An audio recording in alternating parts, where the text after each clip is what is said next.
మనం ఇప్పుడున్న ఈ ప్రపంచం చూడటానికి చాలా రంగులమయంగా ఉంటుంది. కానీ ఈ రంగుల వెనుక ఒక అదృశ్యమైన చీకటి ఉంది. మీ చేతిలో ఉన్న ఫోన్ మిమ్మల్ని వాడుకుంటోందా? లేక మీరు దాన్ని వాడుతున్నారా?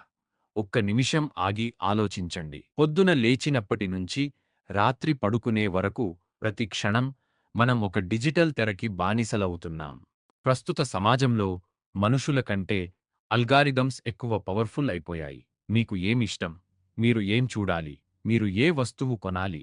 ఇవన్నీ మీ ఇష్టప్రకారం జరుగుతున్నాయని మీరు అనుకుంటున్నారు. కానీ నిజం అది కాదు. మీ మెదడుని ఎవరో ఒక సాఫ్ట్‌వేర్ కోడింగ్‌తో కంట్రోల్ చేస్తున్నారు. మనం స్క్రోల్ చేస్తున్న ప్రతి రీల్ మన సమయాన్ని మాత్రమే కాదు, మన ఆలోచన శక్తిని కూడా మింగేస్తోంది.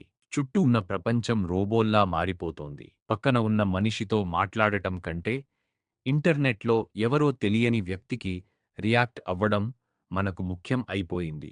క్రియేటివిటీ చచ్చిపోతోంది. కేవలం కాపీ చేయడం మాత్రమే మిగిలింది. కానీ ఒక విషయం గుర్తుంచుకోండి, ఈ డిజిటల్ ప్రపంచం ఒక సముద్రం అయితే అందులో కొట్టుకుపోయే వాళ్ళు కోట్లలో ఉంటారు. కానీ దాన్ని శాసించే వాడు మాత్రం ఒక్కడే ఉంటాడు. కళ్ళు తెరిచి చూడండి. టెక్నాలజీకి బానిస అవ్వకండి.